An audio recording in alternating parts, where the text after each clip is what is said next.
No sé, creo que sí, ya. Ok.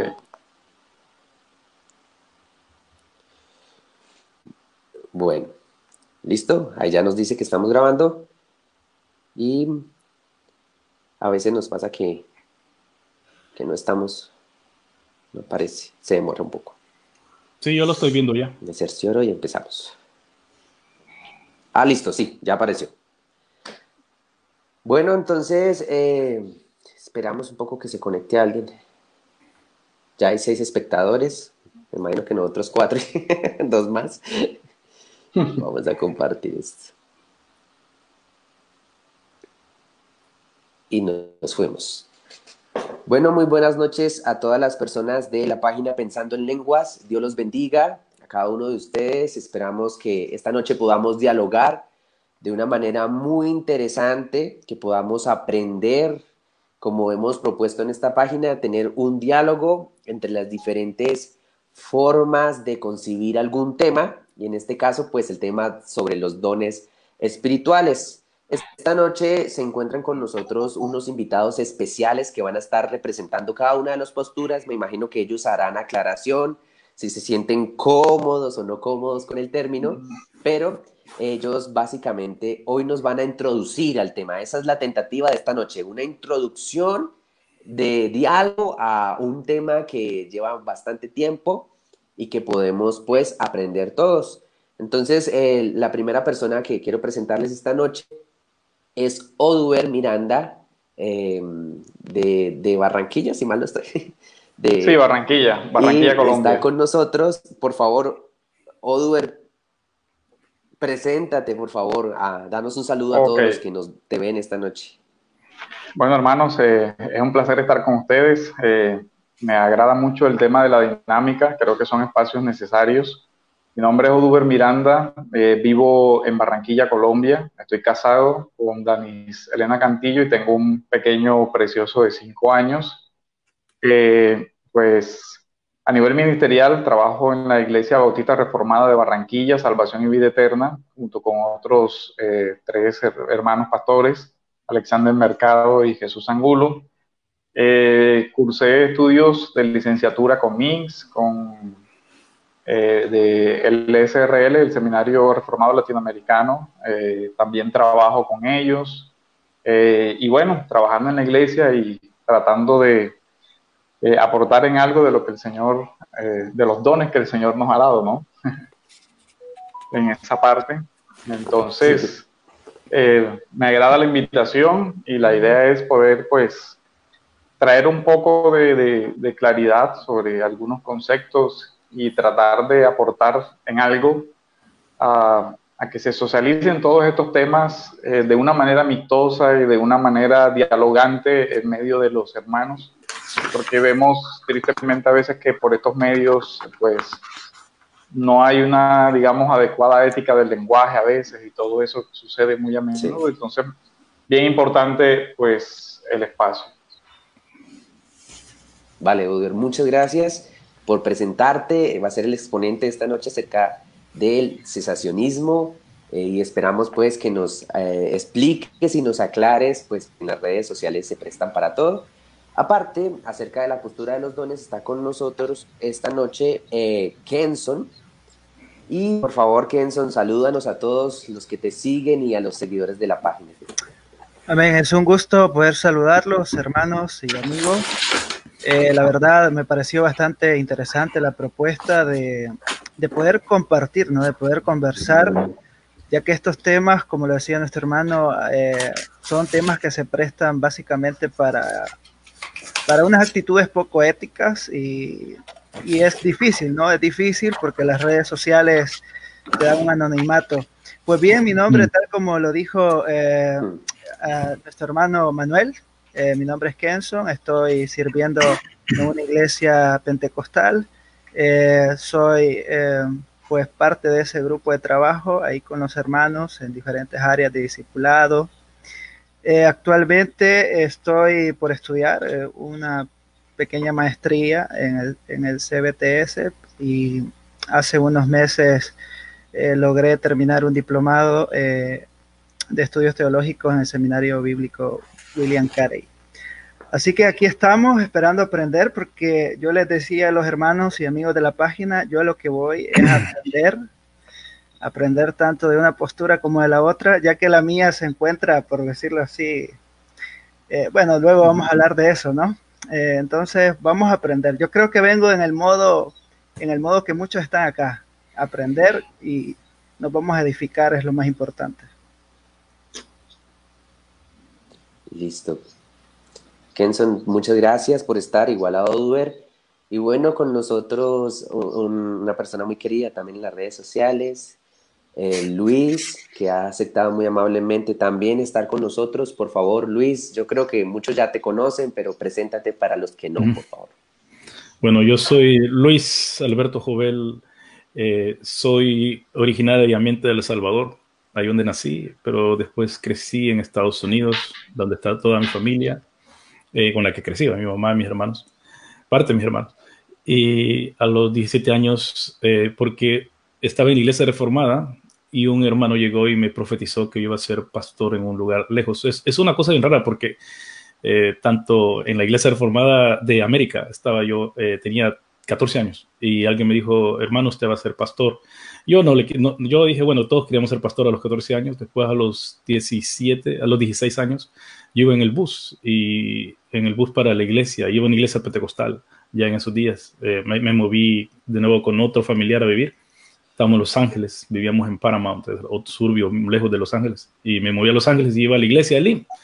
Y en eso un hermano me dice, una hermana que me conocía, hermano, y usted va a ir lejos, no va a pagar ni un 5, va a ir lejos y va a ser pastor y maestro de la palabra. Entonces, según yo iba a ir a Argentina, pero terminé en Australia. Pero sí pasó tal y como me dijeron. Yo no pagué nada aquí. En los 1990 aún estaba la guerra aún en El Salvador, y mi padre, que era el profesor, ahora es retirado profesor de universidad, decano de la Facultad de Derecho de la Universidad Nacional. Él salió de El Salvador porque lo querían matar. Y lo que pasó fue de que aquí terminé, y aquí desde los 17 años vivo yo aquí en Australia. Aquí conocí a mi esposa, Erika Jovel. Ella es de Chile, y tenemos 4 hijos de 25 años para abajo, así que tengo bastantes años casado. Yo crecí bautista, mi mamá es bautista. Nosotros, yo en Estados Unidos fui a la reformada, a la bautista, y después aquí en Australia fui a la pentecostal por primera vez en mi vida. A primera vez en mi vida que fui un miembro de la iglesia pentecostal, quiero decirlo. Ya había visitado bastante eso. Después fui a la iglesia anglicana de la rama reformada aquí en Australia. Ahí me tomé una foto un día estos de mi alma mater en Ridley College, donde hice mi licenciatura, y casi quizá un 92% me dijo la vez pasada de mi licenciatura en ministerio. Y después de eso serví en una iglesia presbiteriana, he predicado en iglesias presbiterianas. Me ofrecieron ordenarme en iglesia presbiteriana porque aquí en Australia no hay muchos pastores presbiterianos, y estaba predicando en 3 iglesias presbiterianas cuando estuve pastoreando en el campo. Tengo un posgrado en ministerio, y actualmente estoy aprovechando que también he tenido he estado involucrado en esto. Estoy haciendo unas clases, y con visión de hacer una tesis dentro de Kerigma seminario. Ahí es donde estoy estudiando. He optado a estudiar ahí, porque aquí en Australia también puedo estudiar, y aquí en Australia es gratis. Aquí es gratis, uno no tiene que pagar. Bueno, paga, pero después en los impuestos, pero para que yo pague eso tengo que ganar el doble de lo que estoy ganando ahorita de lo que trabajo. Pero porque yo quiero aprender más español. Yo desde el 4º año ya no estoy nunca en español, entonces estoy aprovechando estudiar en español, y que los hermanos me pueden guiar. Si ustedes se han fijado en mis aportes, a veces que no digo cosas buenas, y a veces que escribo las cosas bien, entonces estoy aprovechando eso. Así que esa es mi historia. Cuando dijo hermano Manuel de que aquí son para jóvenes, bueno, yo ya no soy. Yo me acuerdo cuando yo era joven, yo el lunes cumplo 47 años, así que ya fui casi por los 50, así que yo ya no me siento tan joven. Pero Todos somos jóvenes hasta los 100. Hasta los 100. Bueno, pues le agradezco de que me hayan tomado en cuenta para poder hablar de la posición de que sí, que yo creo que Manuel se acuerda cuando él me preguntó de que quería que pusiera que hablara del continuismo. Yo le dije, bueno, a mí no me gusta ese término. Pero sí, pero después vamos a poder hablar. Sí. Vale. Entonces, estamos listos, todos están expectantes en este momento, más de 50 espectadores, queriendo escucharlos a ustedes, queriendo saber de lo que ustedes piensan y aprendiendo todo de primera mano como debe ser, escuchando los exponentes serios de cada parte como debe ser. Y esto es algo que nos interesa muchísimo, no solamente los memes ni las personas que son troles y todo esto deben ser las fuentes de información y foco nuestro. Así que esta noche vamos a tener 3 rondas. Cada ronda el exponente va a tener, en la primera ronda van a tener 15 minutos cada uno. En la segunda ronda van a tener 5 minutos. Y en la tercera van a tener nuevamente 5 minutos. Y la cuarta ronda, que es un añadido, es la recomendación de libros que nos puedan dar, ustedes que han caminado más que nosotros, nos puedan acompañar, libros que los han acompañado, pues a sus puntos de vista. El orden va a ser, como ya lo he mencionado, va a ir primero Oduber, luego va a ir Kenson y luego va a ir Luis. Y vamos a iniciar pues nuestra primera ronda. El tiempo, por cuestiones de calidad, va a ser cronometrado, no sé si se ve, va a ser cronometrado para que podamos respetar también a los demás, respetando su tiempo, que es importante, empezando desde ahí. Entonces, la primera ronda, la ronda número 1, va a tener 15 minutos y empieza Oduber con su presentación acerca del punto de vista del cesacionismo, presentándolo a nosotros para que nosotros podamos aprender. Y pues te voy a intentar dejarte solo en la cámara para que puedas y empezar cuando tú quieres. Ok. Déjame pongo mi cronómetro también para tener aquí una guía. Bueno, hermanos, ¿de dónde viene el término cesacionismo o por qué se utiliza? Normalmente este término se comenzó a utilizar en las confesiones reformadas, tanto Westminster como la Confesión Bautista, donde se dice claramente que a que los modos anteriores como Dios habló han cesado. Eso está en el capítulo 1, en el párrafo 1. Digamos que esa es la definición general. ¿Qué se entiende por cesación de los dones? Básicamente el tema es que hay una estructura dentro del plan de redención que corresponde a diversas etapas en las cuales cada una de esas etapas estuvo representada por ciertas señales que eran distintivas. El cesacionismo plantea de una forma simple que ciertas señales, como son las de los dones extraordinarios que corresponden a la profecía, a los dones de una persona de sanar a voluntad, todo eso correspondieron a la etapa tanto del primer pacto como del nuevo pacto hasta la época apostólica. Yo quisiera comenzar, digamos, esa sería como la definición básica. Quiero comenzar la reflexión también leyendo el texto del Génesis. Y algunos dirán, ¿y qué tiene que ver el Génesis con el tema del cesacionismo y todo esto? Pero ahora vamos a hacer la conexión. Cuando el Génesis habla, dice en el principio creó Dios los cielos y la tierra estaba sin orden y vacía, y las tinieblas cubrían la superficie de las aguas, y el Espíritu de Dios se movía sobre la faz de las aguas. Nosotros vemos que en esa narrativa el Génesis relata un estado de desorden inicial, una acción transformadora del Espíritu Santo y un orden final. De ahí que el cesacionismo entiende que hay una estructura o un orden, que el ministerio principal del Espíritu Santo se traduce en pasar del caos al orden. En ese sentido, yo creo, sin poder justificar toda la exégesis, que ese es el modelo que Pablo está siguiendo cuando en 1 Corintios 14:30 habla de que en la iglesia se haga todo decentemente y con orden. Entonces, refiriéndose evidentemente al que la iglesia debe reflejar tanto el orden divino, especialmente declarado en las Escrituras para su liturgia, como el orden creacional. De tal forma que partiendo de ese punto, creo que es pertinente entrar a entender cuál era la situación en la comunidad de los corintios.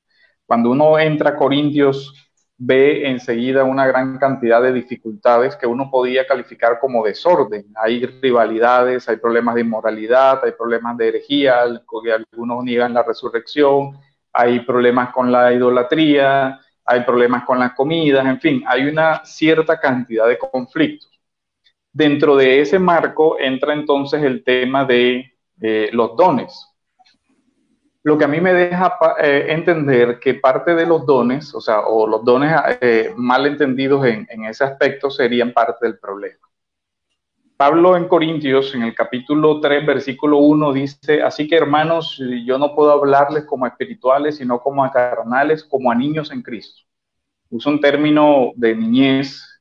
La metáfora es la de una persona que va de una etapa a otra, y ahí ya va un aspecto importante. Él dice después, cuando llega el capítulo de los dones, retoma ese punto de la niñez, en el 13:11, y habla de cuando yo era niño. O sea, Pablo habla de sí, pero entendamos que se está refiriendo, se está poniendo como un ejemplo, una referencia, pero la metáfora es precisamente refiriéndose a la iglesia. Dice, cuando yo era niño, hablaba como niño, pensaba como niño, razonaba como niño, pero cuando llegué a ser hombre, dejé las cosas de niño. O sea, cesó una etapa, comenzó otra etapa en su vida, ya, digamos, hay un desarrollo progresivo y comienza a pensar. Dentro de la exégesis que yo sostengo del pasaje, ese hablar, pensar, es una referencia que él usa para el don de hablar, o lenguas, pensar la profecía y todo lo demás. Obviamente no tengo el tiempo para desarrollar todos los argumentos, pero dentro de otro aspecto también el cesacionismo interpreta que las lenguas son idiomas en el sentido de una estructura lingüística con una semántica, con una sintaxis, con unos fonemas claramente comprensibles. De tal forma que esas manifestaciones o señales deberían ser entendidas incluso por una persona que no tenga el Espíritu Santo, es decir, por una persona incrédula o no creyente. Porque es un don precisamente en esa época de la comunidad de Corintios, que eso es una señal dirigida a un no creyente. Eso de acuerdo a lo que dice el capítulo 14, cuando habla de 22, así que las lenguas son una señal, un semium, un signo para los incrédulos, no para los creyentes. En el mismo texto también Pablo más adelante cita o hace una cita indirecta de Isaías 28, 11 al 12, que es una cita no textual, una cita implícita dirían otros, que dice que en la ley está escrito, hablaremos que a ese pueblo Dios le hablará en lengua extraña. Evidentemente que la profecía de Isaías se refería a una invasión al pueblo de un pueblo extranjero de Israel, y en ese sentido el cesacionismo defiende la tesis de que esas lenguas son idiomas y que por lo tanto debían tener significado. La Biblia de las Américas, de hecho, traduce siempre esta palabra: hay muchos idiomas en el mundo y ninguno de ellos carece de significado. Esta es la traducción de la Biblia de las Américas, que pues, igual otras traducciones como Nueva Traducción Viviente y lo demás también hablan de esa parte. Entonces, para nosotros, primero, el ministerio del Espíritu Santo refleja una estructura de orden, tanto creacional como revelatorio. Las lenguas serían idiomas que la puede comprender un incrédulo. Los milagros serían signos del reino o significados o que tienen una implicación ética, de tal forma que esos signos, por ejemplo, con relación al ministerio de Jesús, autentican su persona y su ministerio. Es decir, el reino de los cielos se ha acercado en la persona del rey, y el reino tiene unos signos distintivos que son esas señales milagrosas. El Señor comisiona a los apóstoles y en esa comisión transmite también el poder de esas señales y de tal manera que creemos entonces que también en los apóstoles, como testigos inspirados del reino de los cielos, se manifiestan las señales, como lo dice Corintios, por ejemplo, 12, 11 al 12, que serían señales apostólicas. Es decir, que las señales tendrían el mismo significado que las señales del reino para confirmar la persona de Jesús. En ese sentido, pasaríamos entonces a decir que el ministerio apostólico constituye un ministerio fundacional. Fundacional en el sentido de que tiene un lugar determinado en la historia salutis, en la historia de la redención, en la historia de la salvación, pero que no sería repetible. Es decir, los apóstoles, y ese sería, bueno, digamos otro aspecto que cesa ese ministerio apostólico porque ellos siendo testigos inspirados, y ahí vemos el tema del testimonio. Hechos habla de que cuando se da el tema de Judas, se escoge un apóstol y se dan las señales, dice, tiene que ser testigo presencial, visible del hecho de la muerte de Jesús, de la que hay un incluso marco temporal, dice, que haya estado con nosotros desde el bautismo de Juan hasta la muerte y sea testigo de la resurrección. En ese sentido, esos criterios serían históricos e irrepetibles. O sea, no hay nadie que pueda ser testigo de esa etapa de la historia en el sentido de visiblemente, como por ejemplo lo habla Juan en la primera carta, lo que hemos visto, lo que hemos oído, lo que hemos tocado con relación al verbo. Entonces, desde ese punto de vista, el cesacionismo sostiene, si el ministerio que era autenticado por esas señales deviene en haber sido reemplazado o haber cumplido su misión, ya no hay necesidad de esa misma forma de vida o de esa misma forma de expresión del ministerio. ¿Por qué? Porque el apóstol, que es una figura de representación jurídica, y en esto, de acuerdo a lo que explica, por ejemplo, José Grau en su texto sobre el fundamento apostólico, el apóstol viene de una cuestión aramea que es el shalíat, el representante, que a figura actual sería más o menos así como un abogado. Y entonces, enviado o mensajero se determina más por la partícula de quién es enviado. O sea, es enviado de Jesucristo, es decir, Jesucristo directamente le comisionó. En ese sentido, ya creemos que eso no es repetible y por eso, entonces, decimos, ok, lo que acompañaba a las señales apostólicas no puede ser repetible. Por último, creemos que, o yo comparto la posición de Primera de Corintios 13 sobre el tema de Cesarán, que está evidentemente en ese momento histórico de la escritura de la carta, está en futuro, cesarán las lenguas, cesarán todo eso, pero que hay una pequeña parábola o comparación que es la de la niñez. Cuando yo era niño, pasaba a la adultez, y esa parábola la interpreto como una etapa diferente en el transcurrir de la etapa de la iglesia, y en ese sentido, estando todavía vivos los apóstoles y estando todavía abierto el canon, entonces la madurez vendría a ser, o la madurez relativa de la iglesia, porque sabemos que la madurez efectiva o total, consumada, será la segunda venida, pero que sí hay una línea o una división entre un periodo apostólico y un periodo posapostólico. Ahí me apoyo en el texto de Jaime Sudet, que escribe un texto de reconstruccionismo apostólico que me parece que hace un análisis muy interesante, que no puedo explicar tampoco. Y por último, creo que ya se me está acabando el tiempo, creo que me queda un poquito más. Este tema de Corintios, entonces, digamos que yo comparto en rasgos generales la interpretación que hace Walton en su texto de cesacionismo, pero con unos matices diferentes. O sea, yo creo que por la parábola que tiene de niño adulto, y que Pablo dice, cuando yo era niño, ya no.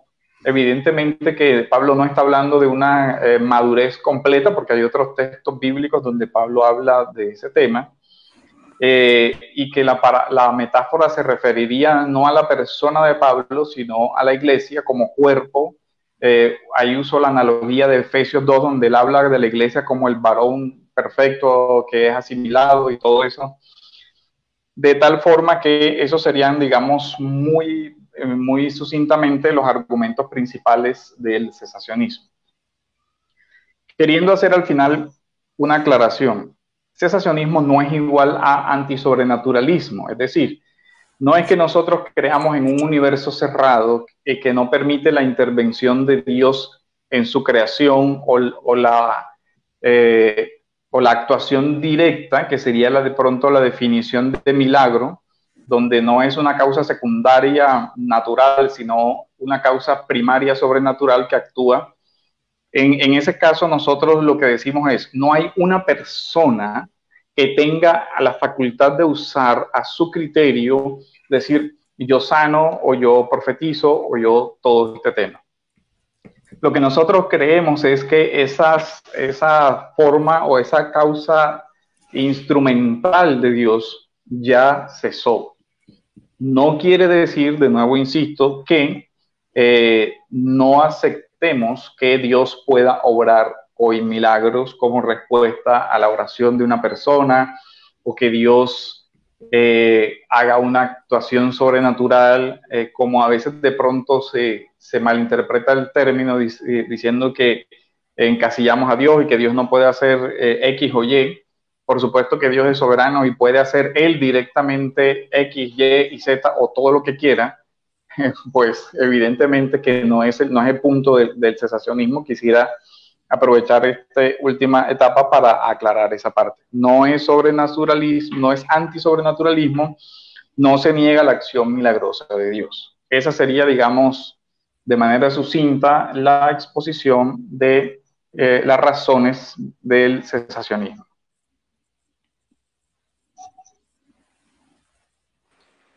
Vale, Oliver, muchas gracias por este esfuerzo. En los en vivos anteriores nos hemos dado cuenta que es un esfuerzo enorme decir muchas cosas en 15 minutos. De verdad, gracias por el tiempo que te tomaste para preparar tus notas, igual a todos los invitados. Y bueno, vamos conociendo entonces qué es cesacionismo, y gracias por desmitificar algunas cosas que parecen obvias para algunas personas, pero para otros al parecer no lo son.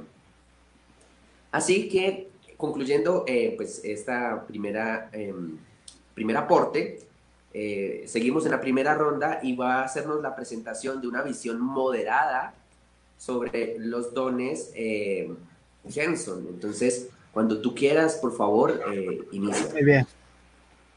Muy bien. Bueno, hermanos, que el Señor les bendiga. Antes que todo, un saludo a todos los que están ahí conectados.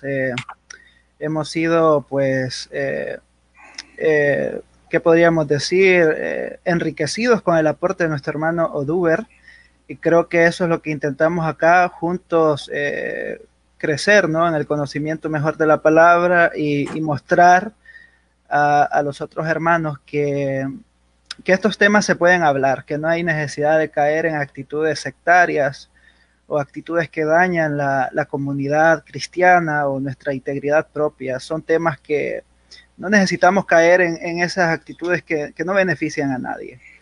Así que, bueno, voy a tratar de aprovechar el tiempo y como lo han señalado acá, es difícil poder ampliarnos en estos asuntos y vamos a tratar de ser concisos.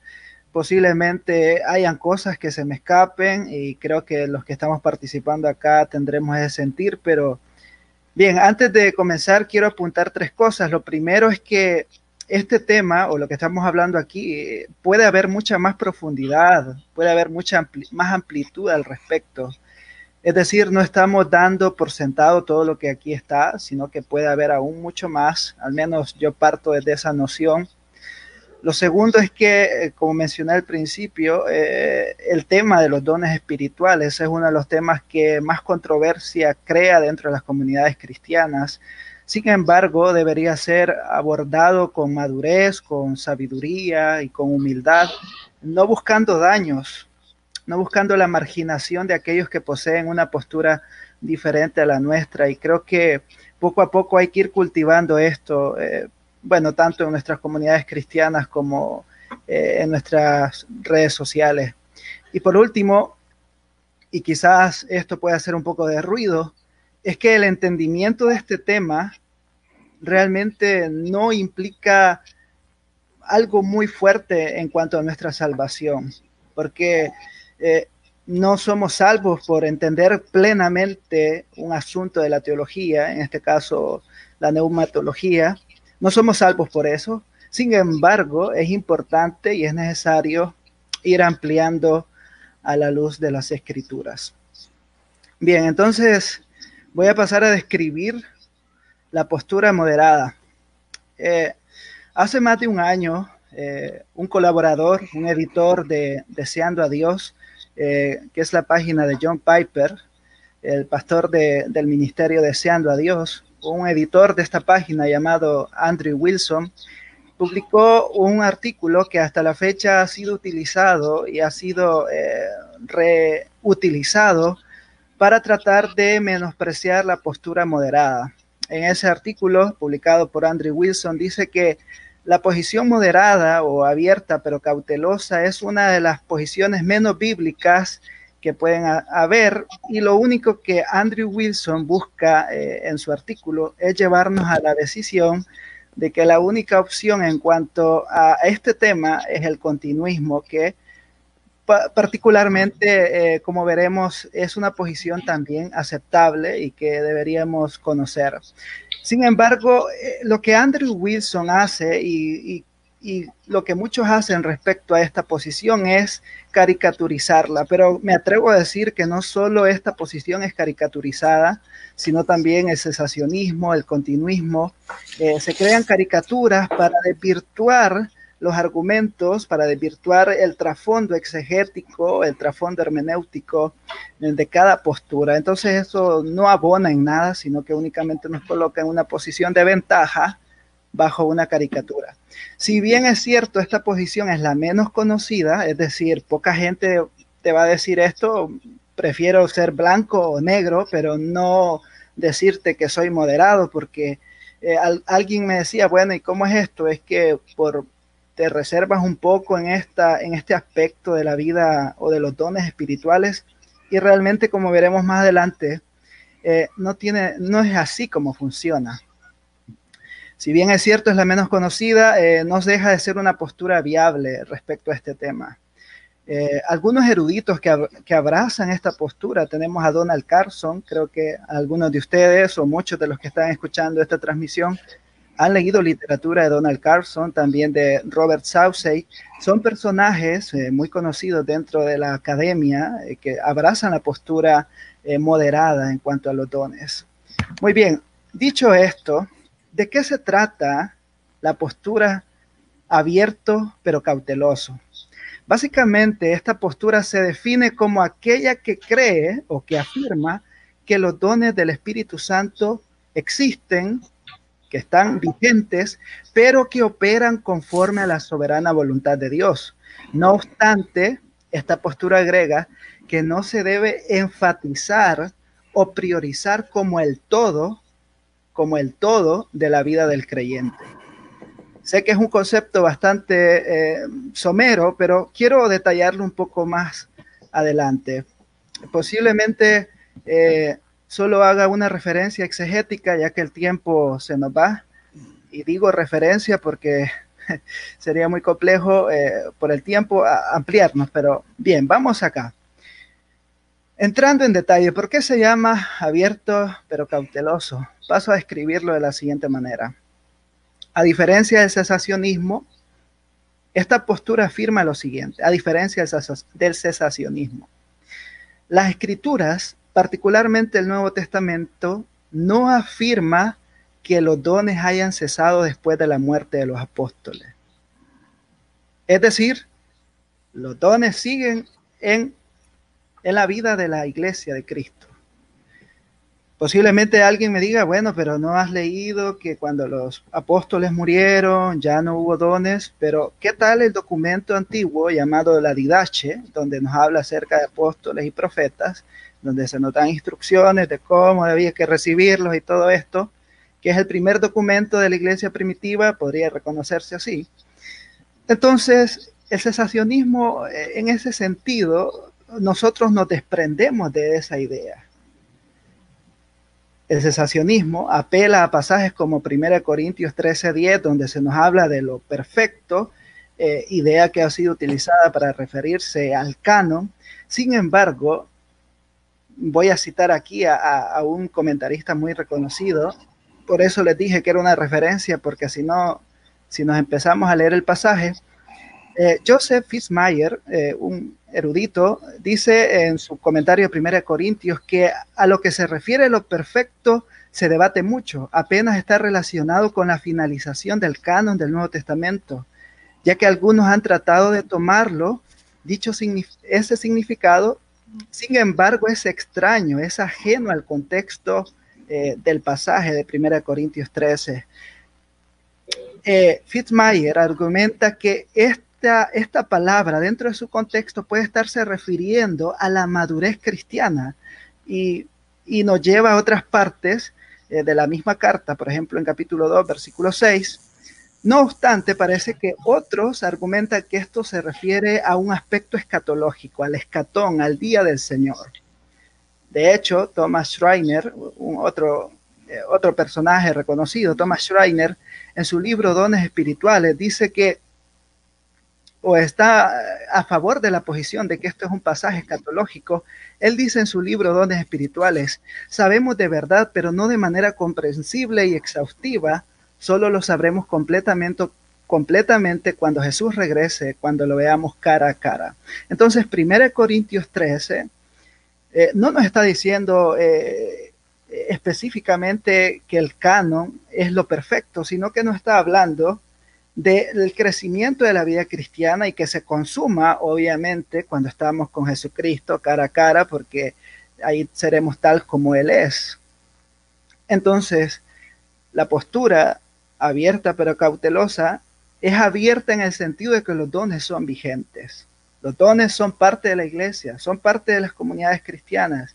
Si nosotros nos vamos a los testimonios también de los padres de la iglesia, encontramos que hay ciertos milagros, esporádicos sí, eso hay que notarlo, son esporádicos. De hecho, algunos padres afirman de que no es como en el tiempo antiguo, aunque claro, no podemos confiar totalmente en esas afirmaciones, sin embargo hay casos esporádicos. Entonces, 1 Corintios 13 y 12 y 14, que son los pasajes medulares de este asunto de los dones espirituales, nos hacen ver que Pablo está tratando el abuso de estos dones dentro de Corintios, pero que también está mostrando los lineamientos y la mejor vía o el mejor camino, y que es el amor, es decir, el fruto, es decir, la expresión de la vida de Cristo en nosotros. Recordemos que Pablo habla sobre una triada que algunos lo llaman la triada paulina, y es amor, fe y esperanza. Para Pablo todo discurre, todo el ser discípulo discurre en esta triada: amor, esperanza, y todo esto nos muestra que Pablo tiene en mente el crecimiento de los corintios, que ya no sean inmaduros, que ya no sean niños en su forma de pensar. Dicho esto, a pesar de que esta postura moderada apela porque los dones son vigentes, esta postura no afirma que las experiencias, particularmente de la era apostólica y del libro de los Hechos, sean normativas. Es decir, no puedo trasladar el libro de Hechos a mi realidad, al siglo XXI, ya que tales milagros eran señales cuyo propósito era autenticar a los portavoces de Dios y el mensaje profético que transmitían. Por lo tanto, esta postura es abierta a la continuidad de los dones como una obra soberana de Dios. Más adelante, un poquito ampliaré este detalle. Entonces tenemos por qué es abierta. Luego, a diferencia del continuismo, esta postura afirma que, y bueno, luego aclaro, que la cautela, la precaución es importante respecto a los dones espirituales. quiero aclarar aquí, y es que el continuismo, hablando de este término y de lo que encierra, el continuismo es multifacético.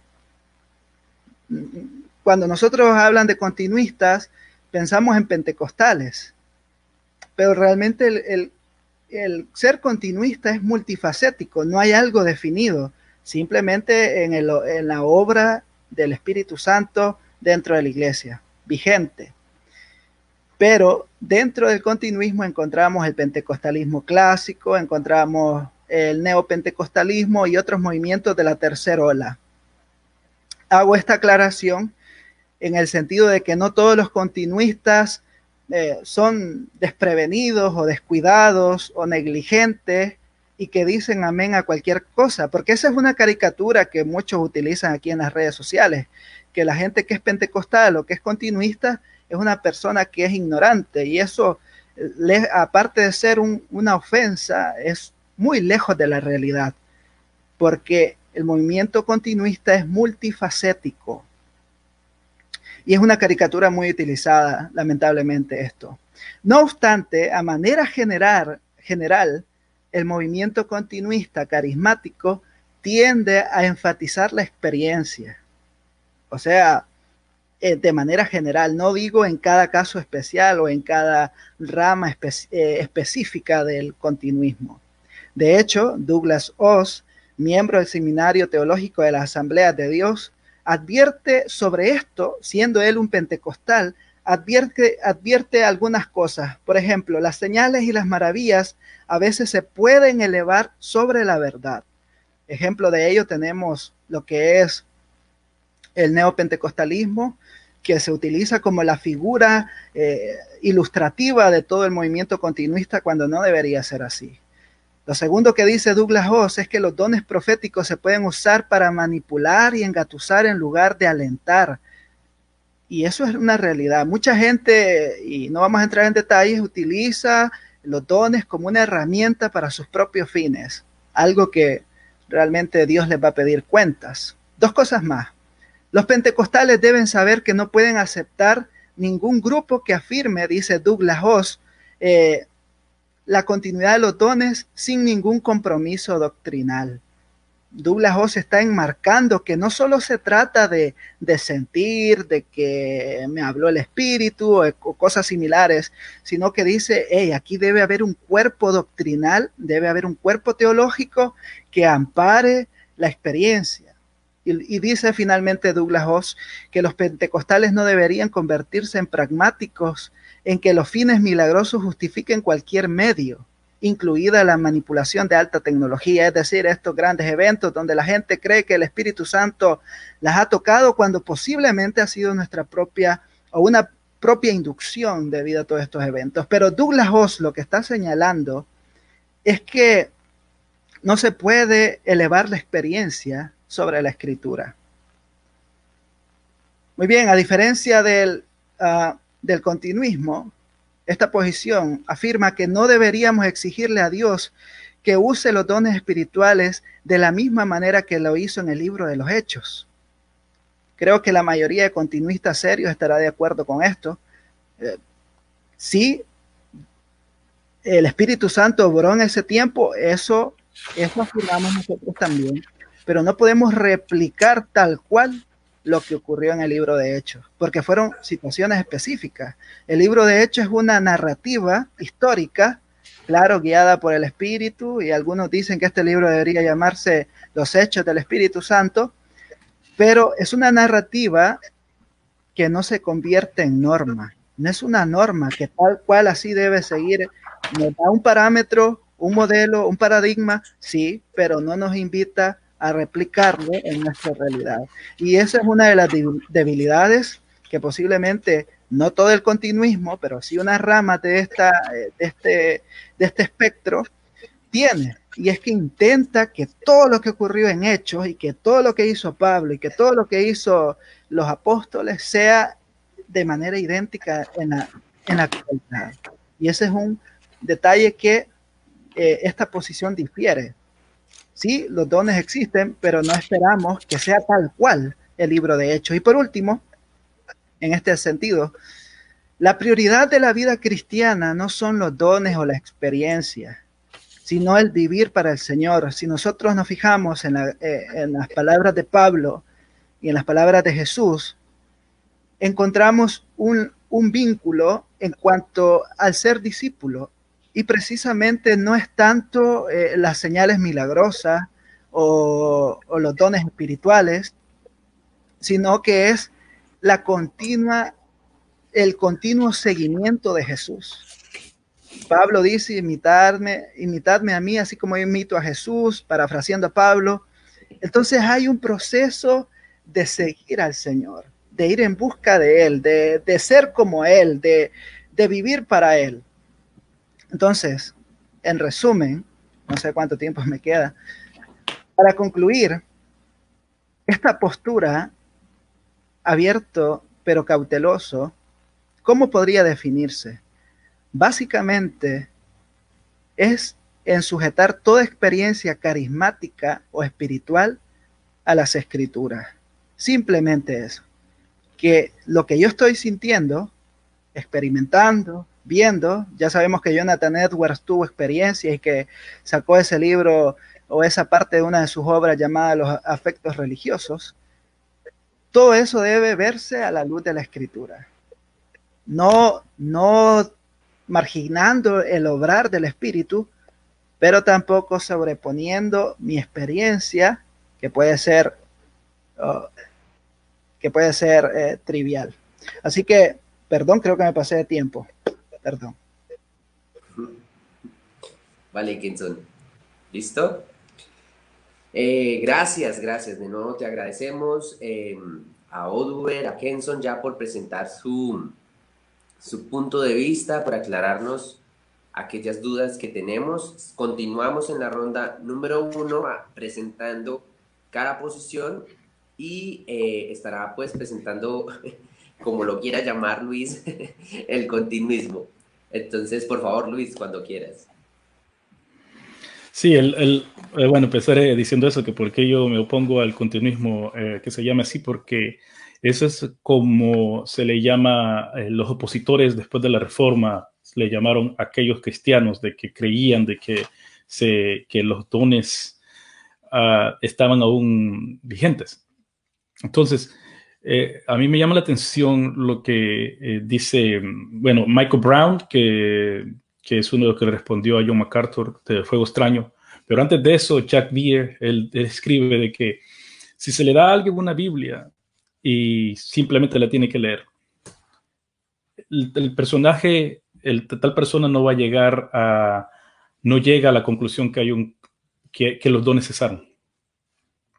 Leyendo la Biblia no se puede llegar a esa conclusión. La conclusión del secesionismo tiene que ser algo aprendido, explicado posteriormente. Y yo creo que esa es una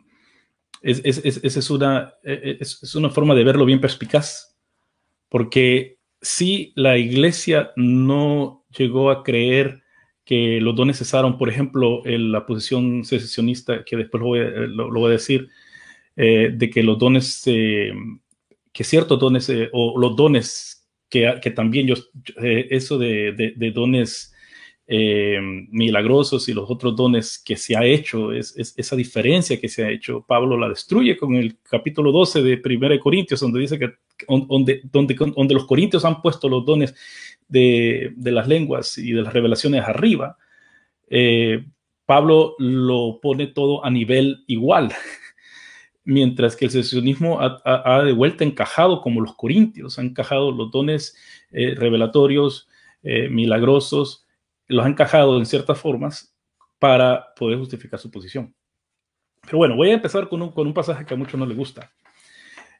Yo creo en los dones porque lo dice la Biblia y lo dice en Marcos 16, 15 al 18, cosa de que muchos pueden decir, pero ese texto no está en la Biblia, ese texto es un texto espurio. Sí, tiene mucha razón. 1 Corintios capítulo 14, versículo 34 al 35 también es uno de esos textos. Y en ese texto leemos de que la mujer tiene que callarse en la congregación. ¿Y por qué digo esto? Porque en algunos manuscritos antiguos está antes de la sección donde lo encuentran, después de la sección donde lo encuentran, al final del capítulo, o en algunos manuscritos no está. Así que que esta clase de argumentos de que hay textos que no están, o que no estén, bueno, entonces también saquemos el capítulo 8 de Juan, donde no está, donde se narra que la mujer se encuentra en pecado, etcétera, etcétera. O, bueno, y también, y por qué no decirlo, la coma juarina, también, que aunque sabemos que también no estaba, pero no niega que haya una Trinidad. Entonces, yo de ahí parto. Existe un erudito en Duke Divinity School, que lo oigo porque no me acuerdo cómo se llama ahorita.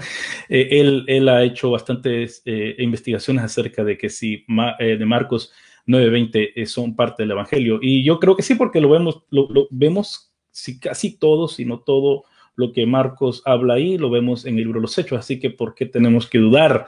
Entonces, que aunque no sea marcano, refleja lo que la iglesia creía y lo que la iglesia estaba experimentando en sus días.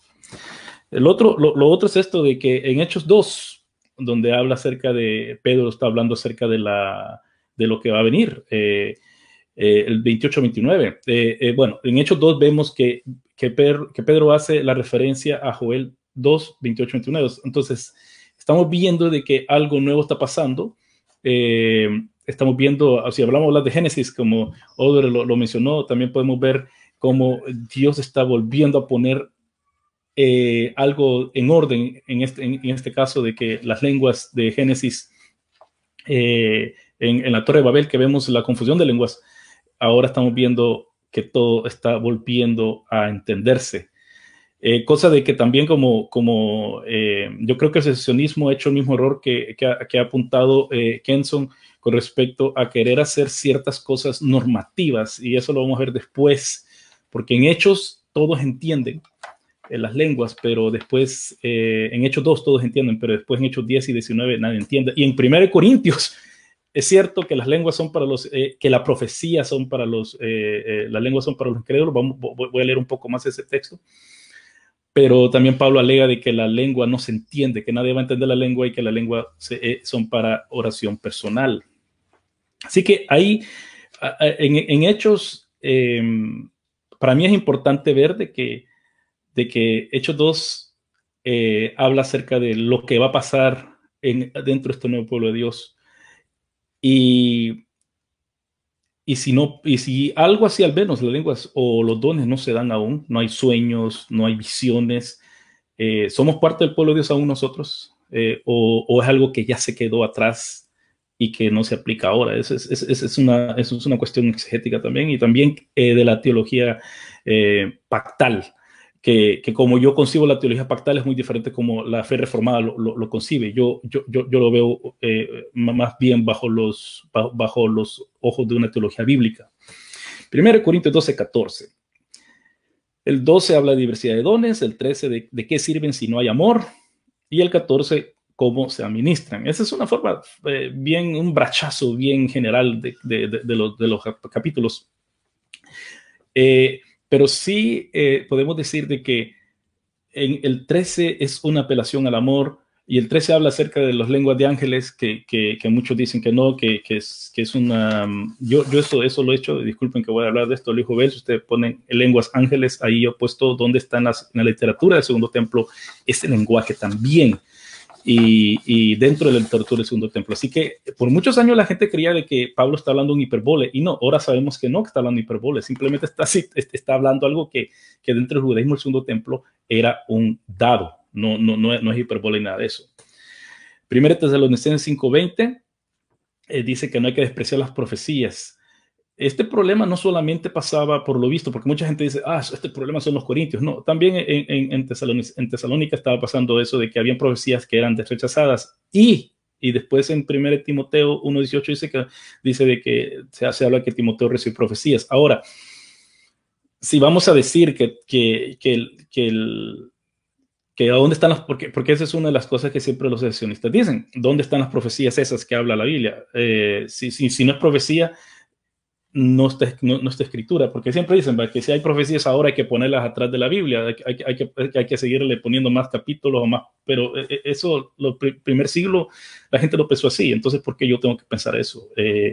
Las profecías de Timoteo yo no las veo en la Biblia, las profecías que, ¿cómo se llama?, que dieron en primera en Tesalonicenses, no las veo en la Biblia. Entonces, ¿verdad? Entonces, el concepto de profecía en el Nuevo Testamento es muy diferente, y esto sí, voy a tener que tomar 2 minutos a decir eso. En la profecía es para redarguir, para exhortar, consolar y edificar. Es muy diferente a la profecía que se da como ministerio profético. Pablo hace esa diferencia tanto en lo que respecta en capítulo 12 de Corintios, del ministerio profético y el don de profecía. Pablo hace una división, como también lo hace en lo que respecta al apostolado. Quisiera decir un poco acerca de, bueno, el apostolado, que lo puse aquí abajo, parece, lo puse una respuesta que quiero dar, pero sí lo voy a decir ahorita. Pablo, el Nuevo Testamento, que como bien dice Albert, viene de Shaliah, del arameo, arameo a Shaliah, y también del apóstolos, que es, ¿cómo se llama?, alguien que es comisionado. Yo lo veo como un abogado, yo lo veo más como un embajador, uno que trae todo el poder del Estado para poder proclamar eso, el mensaje que tiene. Y si no se cree, entonces se está haciendo una afrenta al Estado que está detrás de este embajador. Entonces, eso es lo que somos nosotros. Nosotros somos también, Pablo en Corintios nos llama que eso es lo que somos, embajadores. Entonces, en 2 Corintios 8:23 también le llama a Tito y Timoteo apóstoles. Y en la iglesia habían apóstoles del Cordero, como podemos ver con los 2 apóstoles que Adler hizo eso yo estoy totalmente de acuerdo de que solo habían 2 apóstoles y por eso tuvieron que reemplazar a Judas. Pero eso también, detrás de eso hay un concepto de pacto. Una vez más, son 12 tribus, tenían que ser 2 apóstoles. Después viene Pablo, que es apóstol, y usualmente es hecho apóstoles más Pablo o Pablo más los apóstoles, pero también habían otros apóstoles que Pablo habla en este caso, Tito y Timoteo, que esos son los apóstoles de las iglesias, que las iglesias mandaban. Y eso es lo que aún el concepto ahora de bautista, por decirlo así, aún lo tenemos acerca de mensajeros, que en los bautistas del sur lo tienen eso bien fuerte. Así que dentro del Nuevo Testamento, como C.K. Barrett y aún Don Carson han explicado de que dentro de la apostolicidad dentro del Nuevo Testamento habían diferentes formas de apóstoles. Aún en hebreo se le llama a Jesús nuestro apóstol, el apóstol por excelencia, que viene del Padre. Entonces tenemos los 2 apóstoles y tenemos los otros demás apóstoles de parte de las iglesias. Mi forma de ver las cosas es de que solo tenemos este último forma de apostolado, que es el apóstol de las iglesias. Y eso es algo que se ha creído a través de la historia de la iglesia. Y aún, si usted una vez más pone Juan Calvino, apóstoles en luisjovel.com, va a encontrar que hasta Calvino creía eso. Yo ahí lo cito a Calvino. Y aún Calvino dice que si Dios en su soberanía los va a levantar de vuelta, Él los puede levantar. Un poco de historia para ir terminando. Montanistas fueron del segundo siglo, apelaron ellos fueron los primeros que apelaron al secesionismo. Ellos fueron los primeros que dijeron que estos dones cesarán, pero no cesarán porque ellos querían, sino que cesarán porque ellos decían que ya iba a venir el fin. Entonces, mucha gente se le fue en contra de esa profecía a los montanistas, no porque no creían en ese tiempo en la iglesia que habían dones aún de profecía, sino porque ellos decían que con ellos iba a terminar el don y también el escatón, escatológicamente iba a traer. San Agustín, en la Patrología Latina, capítulo 36, columna 2289, de 2289, él niega los dones, pero para repudiar su posición en la ciudad de Dios en el capítulo 22.8. Y esto lo menciono porque en el libro Fuego Extraño, John MacArthur hace muchas referencias históricas que tanto Schreiner, como lo han mencionado antes, y otros historiadores cristianos han dicho que no son correctas. Así que aún secesionistas han dicho que ese libro históricamente no es tan bueno.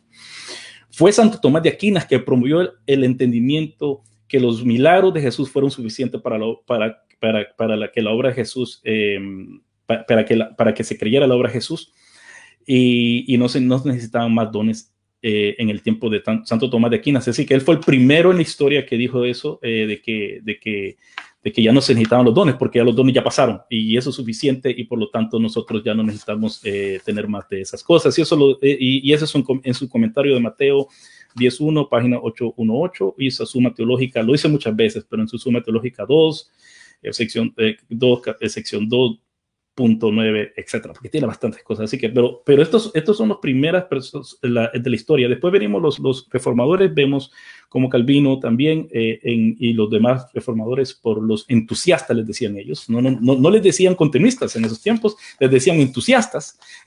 Ellos como una ala de los anabaptistas, ellos decían que se tenía que tener los dones, que se tenía que hablar en lenguas, tenían que tener milagros, sueños, etcétera.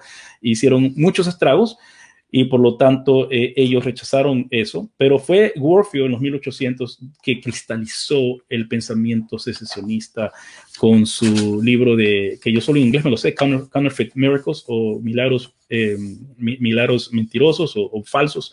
Y también Warfield lo que está haciendo ahí está respondiéndole al catolicismo romano con sus muchas creencias erróneas con respecto a este índole de cosas. Pero también recordemos que después, cuando él escribió eso, ya había pasado el terremoto de Lisbon, que ese fue y con esto termino, eso fue lo que hizo de que el pensamiento secesionista se marcara más dentro del pensamiento europeo norteamericano, porque entonces Dios ya no oía las oraciones de la gente. Ese fue en Portugal el terremoto de Lisbon. Ok, eso sería mi aportación, mi pequeña también recuento histórico del tema. Vale, muchas gracias, Luis. Qué bueno todas esas aclaraciones que nos nutren un montón. Entonces, con esta intervención finalizamos la primera ronda. Cada uno de nuestros expositores acaban de presentar de la manera más formal que ellos encontraron su posición, o la posición respectiva. Hago un paréntesis y quiero invitar a las personas que están viendo el live. Ya superamos las 100. Si a alguno les gusta escucharlos, tienen personas que los apoyan y qué bueno por eso. Y también invitamos a que otras personas se nos unan. Entonces, por favor, si puedes compartir esta publicación, sería muy bueno para que puedan escuchar este tema tan interesante y podamos crear diálogo en las redes sociales. Cuando alguien publica un meme contra el cesacionismo, el continuismo, la moderada, eso se vuelve viral rapidísimo. Pero cuando dialogamos, no. Entonces, ojalá pudiéramos hacerlo para que más personas puedan aprender y bendecirse con esto. Bueno, ahora vamos a pasar a nuestra ronda número 2 de 5 minutos. Y es que esta ronda se caracteriza por que vamos a decir, vamos a proponer por qué. Seguramente hay personas indecisas, de esas personas que están ahí conectadas, que no se sienten cómodos, que están aquí, que están allá. ¿Por qué realmente esta posición podría ser una posición más favorable sin desmeritar las otras, como ya nos aclararon cada uno de nuestros expositores? Pero ¿por qué esta que de alguna manera se eligió, ¿cierto? Porque se pudo elegir otra. Pero ¿por qué esta puede ser de una manera contundente una posición, la mejor posición? Entonces, en 5 minutos, cada uno de nuestros expositores va a decir por qué, y de repente tal vez contestar alguna cosa que dijo otro, pero con pues todo el asunto de diálogo. Y empezamos con nuestro mismo orden. Entonces, Oduber, cuando estés listo, por favor, en 5 minutos, conteste.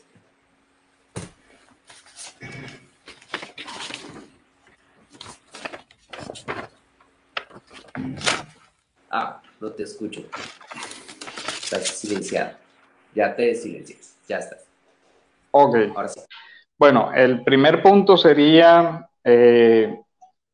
para los efectos de la espiritualidad cristiana, la centralidad de la escritura, que es uno de los lemas de la Reforma, la sola scripta, que va muy relacionada con lo que Pablo dice también en los Corintios, el hablar, oraré con el espíritu, pero también con el entendimiento, lo cual me lleva a pensar que lo que yo debo buscar, trabajar en la vida espiritual, no es ninguna experiencia como tal, sino la comprensión de la revelación, y que esa comprensión de la revelación se traduzca en un vivir cristiano, en un andar cotidiano, que se expresa, según el mismo texto de los Corintios, en las tres virtudes que son la fe, la esperanza y el amor.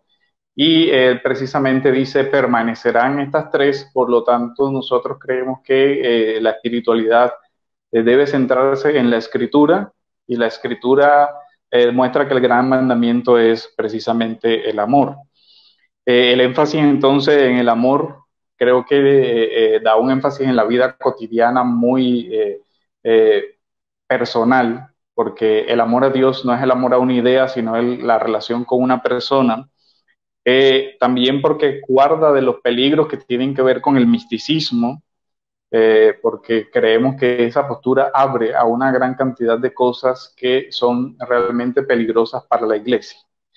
La otra es que muchas personas, por ejemplo, sienten una gran cantidad de culpa y todo lo demás porque no ven esas experiencias en su vida, y quizás tratan de fabricarlas y todo eso, y genera unas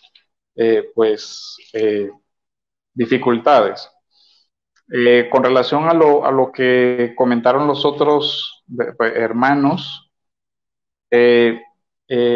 sí, estoy de acuerdo con lo que dijo Joel, de que el Shalia también puede representar un embajador, pero lo que nosotros afirmamos ahí es que la figura del embajador o del apoderado, que es Shalia, incluso en la literatura rabínica, yo podía comisionar a alguien para que se casara a mi nombre, lo cual quiere decir que el poder que él ejercía era limitado, es decir, estaba condicionado a las facultades que le habían sido previamente conferidas. Por ejemplo, hay shalías tanto en el Antiguo como en el Nuevo Testamento. Eliezer fue un shalías de Abraham, un comisionado de Abraham que lo representaba en las tratativas de la escogencia de su esposa, y hablaba como si fuera Abraham. Y esa es la idea. Los apóstoles, por eso el Señor dice, por ejemplo, quien los rechaza a ellos, a mí me rechaza. O sea, ellos hablan a mi nombre, lo que es palabra de ellos es palabra del Señor. Entonces, en esa figura de representación, nosotros creemos que nadie tiene la misma comisión. Creemos evidentemente que sí hay la posibilidad de que una iglesia comisione a alguien, pero evidentemente estaría la comisión a nombre de la iglesia. Incluso nosotros vemos en Hechos el caso de que comisionan a Pablo y a Bernabé una iglesia, pero va a nombre de la iglesia, pero ya él era apóstol. O sea, entonces no es que la iglesia lo esté invistiendo de la autoridad apostólica, porque ya la tenía, pero sin embargo va a ejercer una misión específica de esa iglesia. Con relación, digamos, al comentario de Marcos, yo no soy testus receptista, pero creo que el texto es inspirado, o sea, Marcos 16, pero incluso hago notar que habla en pasado y que hace un fuerte énfasis en el tema, está en el contexto de la comisión discipular, y los primeros a los que le estaba dando la experiencia eran los apóstoles. La parte de Babel, sí, precisamente creo que Hechos 2 es un precedente importante, porque ahí se puede ver que son lenguas humanas. Hay varios autores, por ejemplo, hay un libro francés de Parlar en Langue que hace un estudio exegético de todas las veces que aparece la expresión lenguas, y la conclusión de la autora es que siempre se refiere a idiomas que pueden ser traducidos. Entonces, ahí hay un aspecto interesante. Hay una gran amplia bibliografía que habla de que Corintios se refiere a idiomas. Mi tesis en Corintios es que Pablo no estaba presente, por ejemplo, entonces él no podía decir que la experiencia era falsa o verdadera. a él le van con las noticias, se le comentan, está sucediendo X, Y, Z, mira, lo que hacen es esto. Y para mí, Corintios habla de una lista de chequeo. Por eso hay unas imágenes, por ejemplo, donde se habla de la flauta, la citara, la trompeta, de tal forma que dice, si dieren sonido incierto, ¿quién se prepara para la guerra? Entonces, para mí lo que está sucediendo es que Pablo da una lista de chequeo. Miren, ustedes, si el don es este, se entiende, es un idioma, se puede traducir, se puede interpretar. Pero lo que ustedes están haciendo es esto, no se entiende, no se puede traducir, no se puede interpretar, y la conclusión de Pablo es cállese. Entonces, desde ese punto de vista, si Pablo estuviera seguro de que es una manifestación del Espíritu Santo, yo también estoy seguro que Pablo no se atreve a decir cállese. Y en fin, ahí está el tema. Yo creo que Pablo lo que está corrigiendo es que la experiencia que ellos están diciendo de lenguas extrañas no corresponde al don original, que se compararía con el que está en Hechos capítulo 2, donde hay gente de toda tribu, lengua y nación, porque era la fiesta de Pentecostés, que era una fiesta peregrina donde iban judíos de todas las razas y nacionalidades, donde ellos dicen que les escuchaban hablar en su propia lengua. Entonces, digamos, serían esos comentarios así para hacer un énfasis y de pronto hacer unas aclaraciones sobre lo que comentó el expositor Jovel. Y ya, creo que sería todo. Vale, muchas gracias. 5 minutos es muy corto tiempo, ¿cierto? Pero bueno, muchas gracias por hacerlo.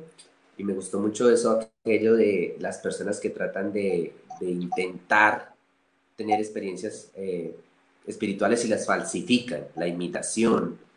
Qué interesante eso para fortalecer tu punto de vista y proponerle a los demás. Bueno, entonces ahora Kenson igual nos va a decir por qué en 5 minutos. Vale, Kenson. Muy bien, vamos con los 5 minutos. Es difícil poder, repetimos esto, ¿no? Pero leí unos comentarios acá de que tuviéramos un poco más no leí la palabra, pero más calma, ¿no? Para exponer, pero creo que es que queremos abarcar todo por el tiempo y tal vez por eso nos sale la idea un poco confusa. Bien, el asunto, yo no creo, la pregunta, yo no creo que haya una posición mejor. Parto de ahí porque sería descalificar las otras posturas y no digo con esto que, no puedo decir con esto que esta es mejor o que la mía es mejor. Cada postura ofrece argumentos bíblicos bastante considerables. De hecho, hasta noté acá parte de lo que los hermanos han estado compartiendo para luego verificar y aprender más sobre el asunto. Pero en este sentido, yo me adhiero a esta postura porque creo que es la más viable. No digo que es la mejor, no digo que es la perfecta. Sin embargo, es la más viable en el sentido de que el hermano Oduber mencionaba de que si optamos por el continuismo o por la vigencia de los dones, podríamos caer en lo que es el misticismo. No obstante, si nosotros tenemos la palabra de Dios, que es pues nuestra guía en este sentido de la vida cristiana, podríamos nosotros fácilmente, y con la guianza del Espíritu, descalificar todo aquello que no es conforme a lo que la palabra nos enseña. Entonces, tres cosas diré porque creo que la postura moderada es un poco más viable. Primero, porque no se cierra al obrar del Espíritu Santo en la vida de la iglesia con respecto a los dones. Esta postura permite, o no es que permite, sino que confiesa que Dios puede dar dones dentro de los parámetros bíblicos y dentro de su soberanía. Es decir, yo no puedo forzar a Dios a que me dé un don, o que alguien va a forzar a Dios para que dé un cierto don a cierta persona. Eso es bastante atrevido. Lo que yo puedo hacer es orar, ¿no? Orar. Pablo dice que anhelemos los dones y si el Señor quiere, va a suceder. Si no, eso no identifica o no afecta en nada a mi vida cristiana. Y lo segundo es que esta postura nos ayuda a no buscar experiencias carismáticas para sentirnos más cerca de Dios o más espirituales. Mucha gente vive con ese estigma de que porque no ha sentido, no ha experimentado, y con esto de las redes sociales se ven tantas cosas fenomenales, por decirlo así, y dicen, yo nunca he experimentado eso, nunca lo he sentido. Entonces, esta postura nos dice, hey, tranquilo, si Dios quiere, eso va a ocurrir en tu vida. Eso no define nuestra relación con el Señor. Si yo tengo este don, o si yo poseo este don de parte del Señor, no afecta en nada el tenerlo o no tenerlo, sino que mi relación depende únicamente por medio de lo que Cristo ha hecho en la cruz del Calvario, esa obra perfecta que me ha dado pues reconciliación con Dios. Y por último, esta postura busca entonces establecer que la iglesia, el cuerpo de Cristo, sea dirigido por el Espíritu y la palabra de Dios. Y eso es lo que se va buscando, que el Espíritu y la palabra de Dios nos dirijan. Hay un autor llamado Robert Kendall que escribió acerca del último avivamiento. Kendall es continuista, es una fusión extraña entre soteriología reformada y continuismo. Y él propone que el último avivamiento es ese, el avivamiento es palabra y espíritu. Y es bastante interesante la propuesta que él hace en ese sentido. Volviendo a la respuesta, esta postura es viable porque nos permite tener al Espíritu Santo obrando de manera soberana y a la Escritura guiándonos para identificar aquello que no es conforme al carácter y a la voluntad revelada de Dios. Nada más.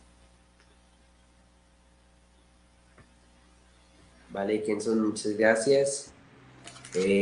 Bueno, siempre los del medio tratan de proponer un balance, ¿cierto? Esto es el argumento pues más fuerte que yo noto aquí, y gracias por ello.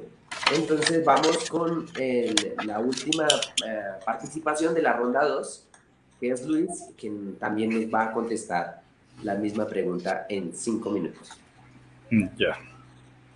Bueno, como con Ken tenemos bastantes en común, así que es casi imposible decirle. Me gustó lo que dijo del atidaje, que la citó, donde dice de cómo tratar a un apóstol en el segundo siglo y cómo tratar a los profetas. Y una cosa que yo también, una vez más, disculpen, en luisjovel.com tengo parte del atidaje donde yo explico de cómo es de que ellos hablaban acerca de esto, que si una persona llegaba y pedía dinero, eso lo descalificaba de ser apóstol. Así que muchos del día de hoy que están pidiendo dinero en la tele, en la radio, donde sea, que se llaman apóstoles, eso lo descalifica totalmente de ese ministerio.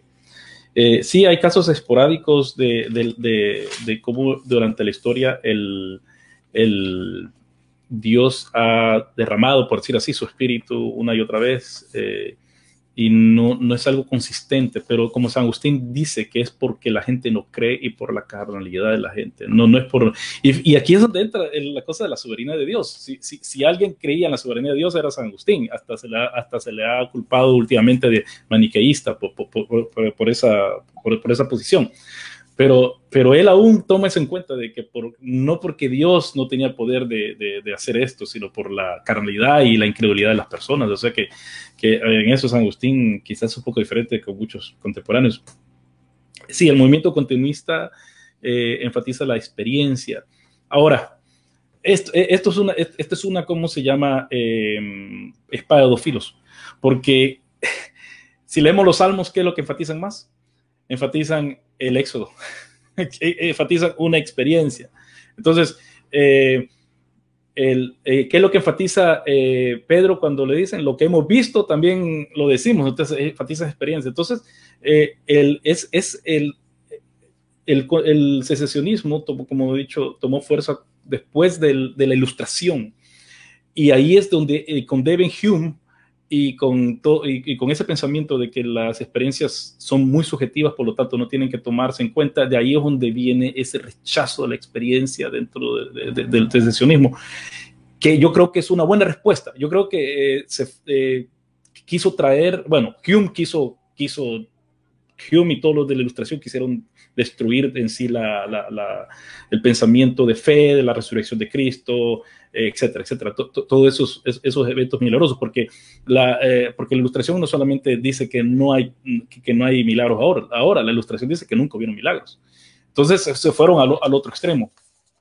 Pero sí, yo creo que la experiencia, aún Pablo dice que el Espíritu le dice a nuestro espíritu que somos hijos de Dios. Entonces, si vamos a irnos, y Pablo cuando habla acerca de su experiencia en el camino de Damasco, entonces no sigamos a Hume tanto, sino que sigamos más bien lo cauteloso o lo cauteloso que tenemos que apelar a nuestras experiencias. Y claro, no se puede replicar hechos. Y con esto, regreso a lo de Oduber. Entonces, que en Génesis él ve eso del orden. Es bien interesante. Yo lo he oído antes, eso, pero yo prefiero pensar de que es parte del argumento de Pablo, porque en el mismo capítulo, en el versículo 33, 1 Corintios 14, 33 habla del orden, en el 40 lo repite de nuevo, y toda la epístola está hablando del orden.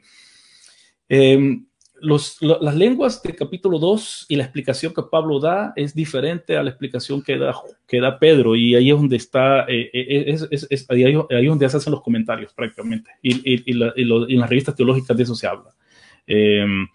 Son dos cosas muy diferentes acerca de las lenguas que se entienden. Bueno, está la palabra glosa, está la palabra dialecto y está la palabra la leín, que en capítulo 14 de 1 Corintios se ocupan esas tres palabras, y no hay tiempo para hacer exégesis de eso, pero por eso es que podemos, las lenguas angelicales no se entienden como lo dicen en los libros apócrifos y en los libros pseudopigráficos del Antiguo Testamento. Así que había un entendimiento que no se entendían. Entonces eso no hay problema con Pablo.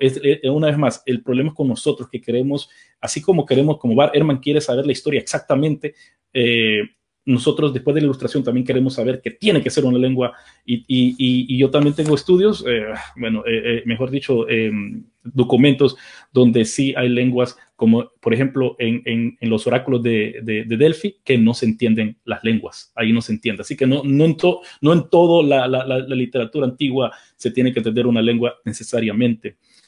Señalas apostólicas, bueno, ya me terminó el tiempo. Bueno, lo único que puedo decir es que teleios, con esto para terminar, teleios no es escatológico, no necesariamente quiere decir que se cerró el canon, porque cuando se cerró el canon, el Nuevo Testamento, tenemos que tomar en cuenta que el Nuevo Testamento, aún Lutero quería reeditar el canon del Nuevo Testamento, así que para él, por lo visto, no estaba terminado, no estaba cerrado el canon. Y termino, me pasé. Vale, Luis, muchas gracias. Ya ahorita hicimos la invitación pues a compartir esta publicación, este live, y ahora la invitación es a seguir a nuestros invitados. Kenson, Luis, Oduber, cada uno de ellos tiene una página de Facebook, un blog y un lugar donde comparte su material. Ellos no solamente hablan de este tema, nos podremos dar cuenta que ellos tienen muchos temas que realmente abordan temas desde su perspectiva, y lo pueden seguir y ser edificados. Ser edificados, de verdad, es una bendición, y ellos están aquí muy generosamente, quisieron aportar, quieren aprender de algo bueno que es el diálogo, pues aquí está, en esta página. Y de paso, pues también nos disculpamos con alguna de las posiciones, si hay algún comentario de algún tipo, todavía tenemos que ser maduros, como nos estábamos hablando de 1 Corintios, al entender que hay personas que todavía están en esa etapa como de jaula, no sé cómo decirlo, en donde si no piensan igual que yo, lo voy a atacar y demás. Bueno, ahora vamos a entrar a nuestra ronda número 3, casi última, casi última. Y en esta ronda vamos a concluir, pero vamos a cambiar el orden. Vamos a empezar con Luis, Kenson y Oduber. Y así vamos a finalizar esta ronda. Y Kenson, pues sí ves, los del medio nunca cambian. Quedan ahí. Y vamos pues a finalizar la ronda con Luis, por favor, 5 minutos tu conclusión con esto, capturas todo y finalizas. Ya no hay más para la discusión, aunque podríamos seguir. Y ya es más como para finiquitar el tema, como se hace, ¿no? Con arte. Uh-huh. Bueno, yo quisiera decirlo de que yo hablé en lenguas a la edad de 14 años en una iglesia reformada. Era un retiro y claro, bautista nunca se había enfatizado eso. Había visitado de niño iglesias pentecostales, pero nunca imaginé que iba a pasar eso. Así que, hablando de experiencia, yo tengo esa experiencia, yo lo hago en lo personal. Ahora, en mi iglesia, somos bautistas. Yo nunca he levantado las manos y he empezado a decir, que voy a hablar en lenguas. Nunca lo he hecho, porque no hay don de interpretación. Entonces, yo lo hago para mí mismo. Así que yo creo que ese es el error, y eso es lo que Kenson, es la posición de Kenson, en la posición media, ¿verdad? De que ha pasado que hay gente en iglesias pentecostales que yo he sido miembro, que he atendido, que quieren enfatizar de que ellos hablan esto, que pueden hacer esto, que pueden hacer lo otro. Y no, eso todo es para edificación. Si no es para edificación, mejor no hacerlo. Pero desgraciadamente somos seres carnales y nos gusta pantallar. Y esto también ¿cómo se llama? Se aplica también a aquellos que hemos estudiado teología, que a veces que nos gusta decir, bueno, yo he estudiado esto, yo he estudiado lo otro, yo sé hebreo, yo sé griego, yo sé latín, yo sé lo que sea, francés. Y en el caso, como dijo Adolfo, bien interesante, que en francés también, por eso hay que decirlo, que hay que estudiar teología más allá de nuestra propia lengua para saber qué otra gente en francés, en este caso, se está hablando del tema. Así que yo creo que los dones son para el día de hoy, pero conforme como Pablo lo dice. Y volviendo al don apostólico.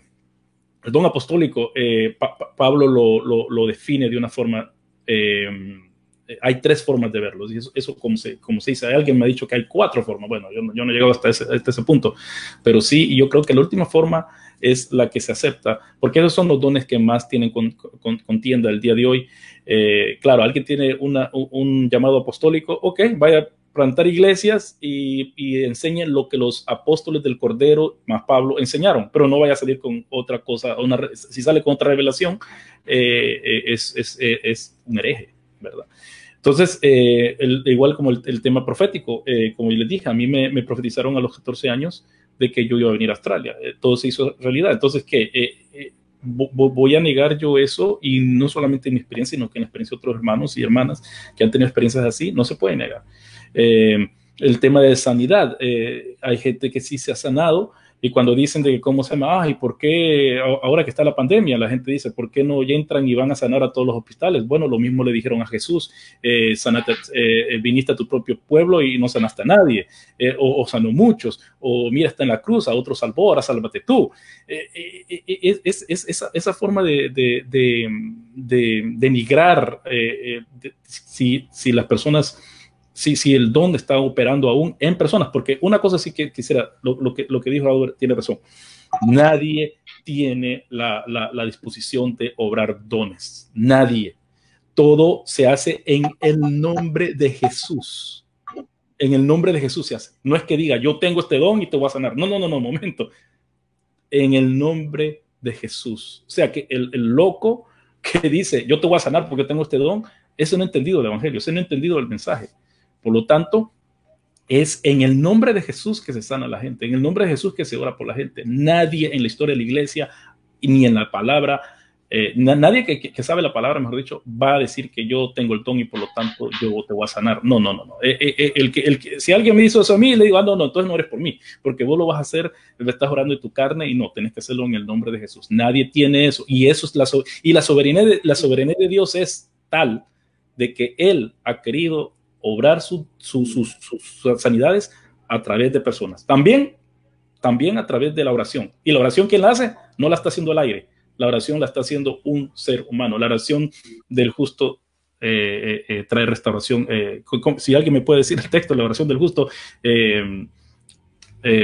cubre multitud. Puede mucho. Sí, puede mucho. Entonces, exacto. Entonces siempre Dios va a hacer algo, pero es la oración en el nombre de Jesús. Y eso es lo que dijiste, Adler, lo que dijiste no es una autoridad de la persona en sí autóctona, no, una autoridad delegada. Y yo creo que eso es lo que tenemos que hacer. Eso es lo que tenemos que enfatizar, aquellos que creemos que los dones aún están operativos el día de hoy. No es mí, sino Cristo en mí. Así que eso es lo que quería decir.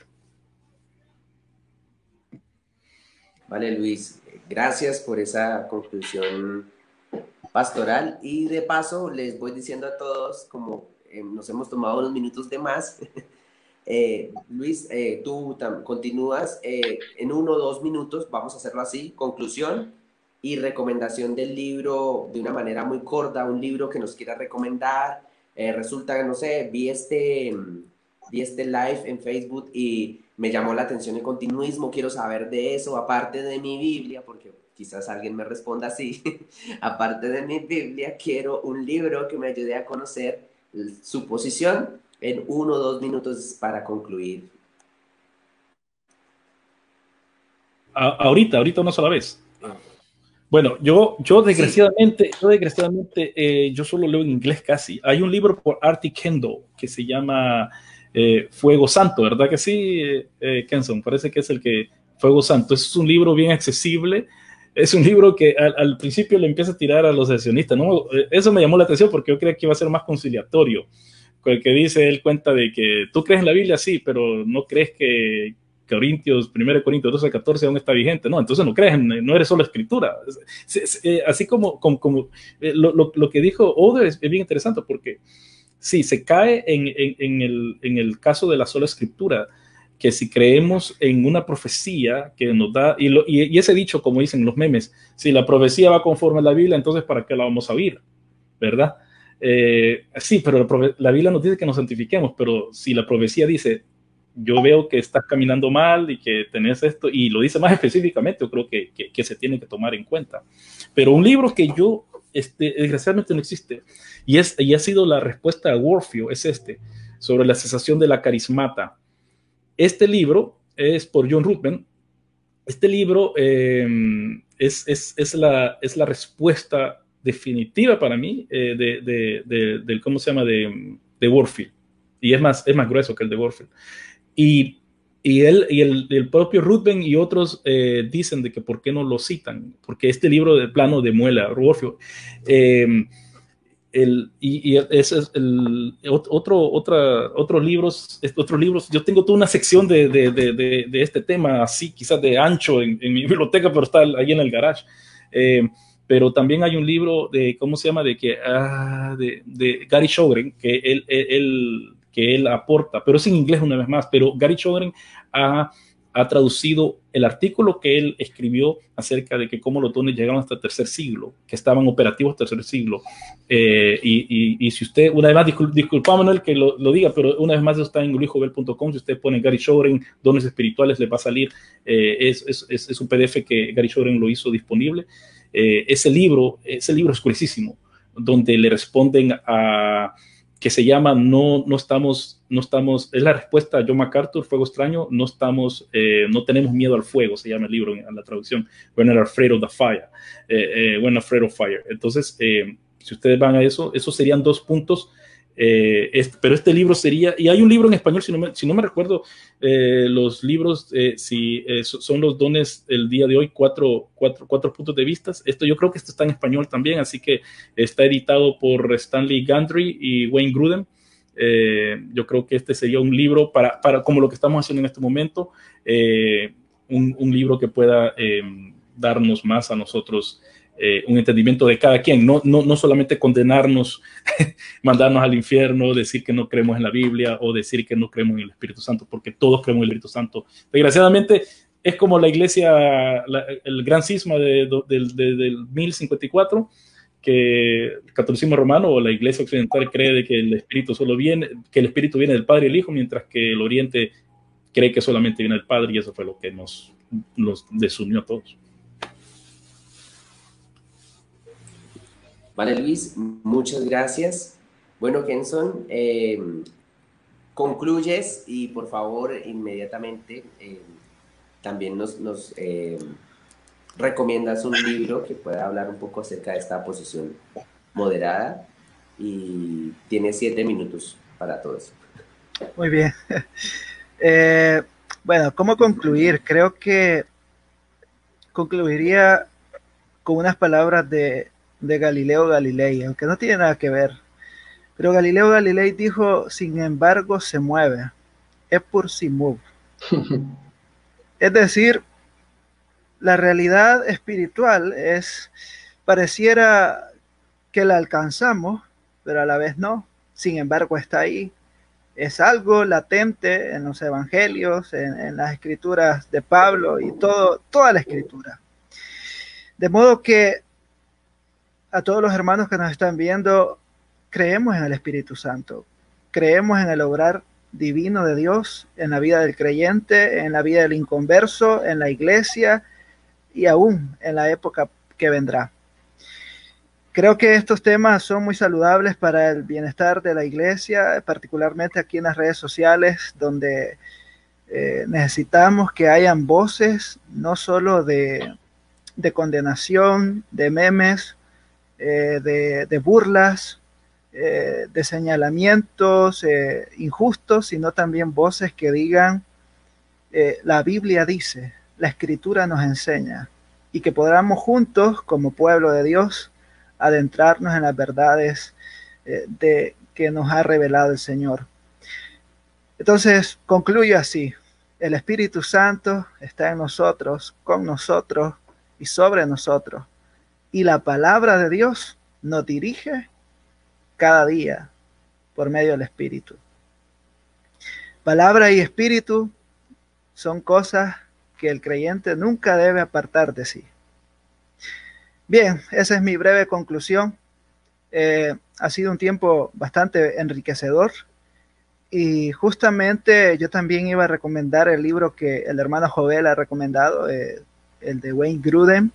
Es un libro titulado en español ¿Son vigentes los dones milagrosos? Que son 4 perspectivas acerca de lo que es los dones milagrosos. Se parte del cesacionismo, llegando hasta lo que conoceríamos como la tercera ola o el neopentecostalismo, que ahí se habla con mucho más detalle. Y el segundo libro que quisiera dar como referencia es Manifestaciones del Espíritu de Donald Carson. Realmente ahí se hace una exégesis amplia de 1 Corintios 14 y Carson no tiene reparos en hacer pues justicia al texto. Yo creo que es un libro que tanto cesacionistas como continuistas deberían leer de manera muy seria. Leía por ahí que éramos 2 contra 1, realmente no, realmente no hemos estado en contra de nadie, ni éramos 2 contra 1, sino que simplemente yo como una postura moderada, tomo de aquí y tomo de allá, así que no sé si explicarme. Y por último, el último libro que les quisiera recomendar es antiguo, de hecho fue editado en 1998. Se llama Cuando Dios se mueve, de John Armstrong.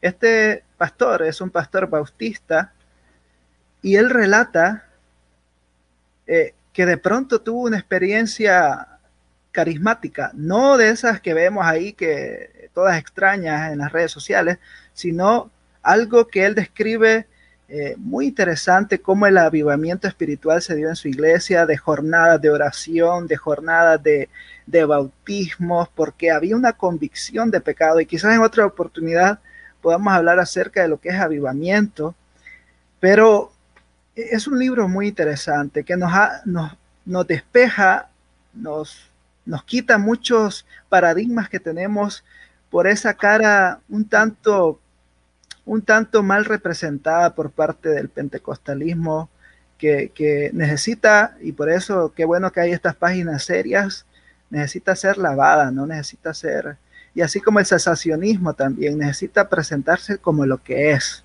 no caricaturas y utilizarnos de manera despectiva. Bien, entonces esos son los 3 libros que quería recomendar y nada más. Vale, Kenson. Muchas gracias.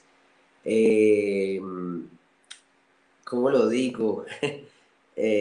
Oduber, gracias también en especial porque tú cumples la palabra del Señor que dice que nos envía en medio de lobos. No, mentiras.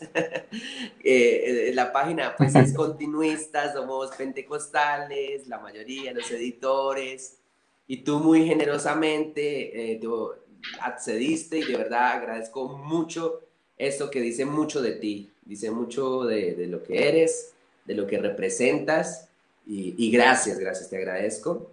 En especial por esto, por lo que están diciendo en los comentarios de 2 contra 1. Y te tocó la gran responsabilidad de cerrar el diálogo. Tú eres el que va a finalizar este diálogo, igualmente dándonos una conclusión. Ya no es discusión, sino conclusión. Y recomendándonos un libro para aprender de ti. Por favor. Ok. Bueno, como recomendación, a mí hay un libro que me gusta mucho, que tengo por acá, Robert L. Thomas, Entendamos los dones espirituales. Es también un comentario de la primera de los Corintios, del 12 al 14. Hay uno de Frank Benoit, que se llama No por ignorancia. Y hay uno, un estudio exegético muy interesante, que es el de Rab Shalis, que es ese de, el título es en francés, no leo francés, pero me colaboraron ahí con algunas traducciones y unas cositas y otras, que me pareció muy interesante por el estudio exegético minucioso que hace del tema. Eso como a nivel de representaciones, digamos, bibliográficas.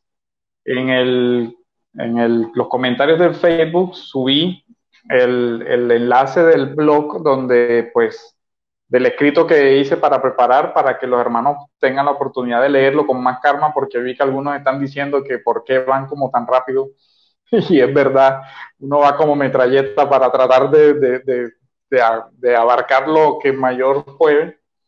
Y bueno, ahí sí les pido excusas si de pronto fui muy rápido o algo, porque creo que a veces uno trata de aclarar cosas y en lugar de aclararlas por el término de condensarlas tanto, termina confundiendo más. En general, pues la conclusión, ya no tanto sobre el tema, sino de la importancia de estos espacios. Yo creo que la iglesia tiene que ejercitarse en dialogar las diferencias. Por ahí hay un proverbio que dice que el que quema libros tarde que temprano comienza a quemar a los que los escribieron, ¿no? Entonces, uno, en lugar de salir a prender una hoguera, es mejor salir a debatir las ideas, y así se aclaran todas las diferencias. Porque lastimosamente es lo que uno ve en redes sociales. Y de hecho, incluso yo duré muchos años que ni siquiera, mi Facebook lo abrí hace como un año, para que más o menos, porque lo que veía por los Facebook de otros no me gustaba nada. O sea, dice, pero no tiene sentido. O sea, es insúltame que yo te insulto y vamos a competir a quién insulta peor. Y yo digo, pero es que no hay, y me daba, digamos, como, o da tristeza, porque uno dice que al parecer como que a veces los hermanos creen que si en la vida, en la cara a cara aplica la ética, y el Facebook como que no hay ninguna ética. O sea, en el Facebook puedo utilizar el lenguaje que quiera, despotricar del que sea. Se hacen afirmaciones generalizadas de personas que uno ni conoce, en fin, ataques a la persona en su vida personal que no tienen nada que ver con un argumento. Entonces yo pienso que tratar de construir estos espacios es muy valioso para la iglesia. ¿Por qué? Porque es muy importante que las personas puedan ver a líderes, a pastores, a teólogos de diferentes inclinaciones, hablar de una forma tranquila, sin entrar al insulto, sin entrar a denigrar al otro, compartir el reparo sobre un argumento sin tener que entrar a decir que el pastor Joel es X, que Luis es no sé qué. sino decir, bueno, esta parte la comparto, esta otra parte no la comparto, tengo un argumento diferente, comprendo de otra manera. Yo pienso que la iglesia tiene que aprender a hacer eso con tranquilidad, o sea, con tranquilidad. Uno siempre, o por lo menos a mí cuando me invitan en estos espacios, uno se preocupa porque uno dice, eh, ya he tenido unas experiencias donde ha sido grito tras grito y uno dice, pero ni siquiera me dejas hablar, o sea, ¿para qué me invitaste si vas a hablar tú? ¿Me entiendes? O sea, replícame, pero déjame por lo menos terminar. Entonces, creo que la dinámica ha sido edificante y de verdad que lo felicito porque eso es importante, que sigan con la dinámica de hacer. Y yo creo que eso va a ayudar a que, digamos, la iglesia pueda sanamente estrechar lazos de fraternidad, porque a veces también vamos con unos prejuicios sobre algunos hermanos que son infundados, por lo que comentaba Luis también. Se construyen muchos hombres de paja y luego termina la persona creyendo que ese hermano es ese hombre de paja, el tipo gruñón, el tipo no sé qué, que no cabe con nadie, que no pelea, que es el antipático y todo lo demás. Y a veces hay ese tipo de personajes, lastimosamente también, que no ayudan digamos, a que la iglesia pueda dialogar los temas, sino que no se valoran esos espacios.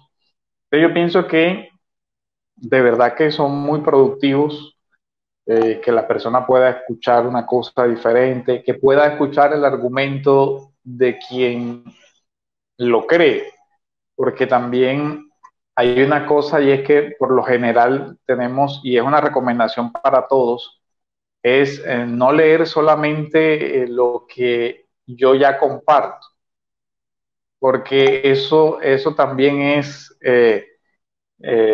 digamos que hay cosas que a mí no me gustan porque yo a veces veo citas, no voy a decir hermanos ni nada de ese tema, fulano dijo tal, y resulta que cuando tú vas al texto de fulano, tú dices, pero espérate, no dijo eso, y no veo como la razón de hacerlo de esa manera.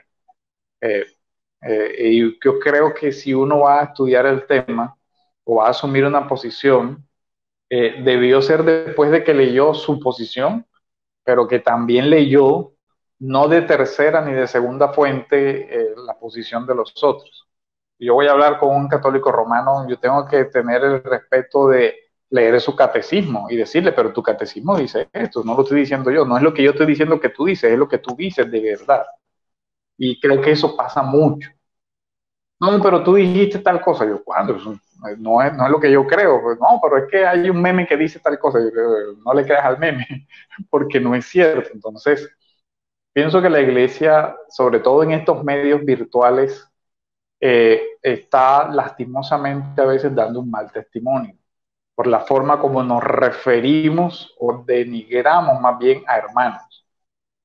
Ataquemos el argumento, sería mi última recomendación. O sea, ataquemos el argumento. Mira, tu interpretación es errada por esto, esto y esto, pero no tengo por qué ya decirle, eres un troglodita, hereje, si sé qué, si sé qué cuándo, porque no le estoy diciendo nada. O sea, lo estoy insultando y ya, y eso no es ético ni siquiera.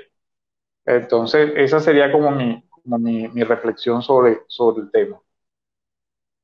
Y de verdad que, bueno, lo felicito también por el espacio porque es una dinámica importante. Bueno, gracias Oduber, gracias Kenson, gracias Luis, gracias a cada uno de ustedes por hacer este espacio posible. A las personas los invitamos pues a compartir esta publicación pues para que más lo conozcan, a seguir la página de nuestros invitados, a seguir nuestra página y a estar pendientes. El próximo diálogo va a ser sobre la justificación y va a estar muy interesante. Vamos a tener exponentes también muy interesantes. Así que muchas gracias por esto, gracias por dialogar y nos despedimos de esta transmisión que la vamos a finalizar. Dios los bendiga a todos en Facebook. Bueno, mis hermanos, un gusto.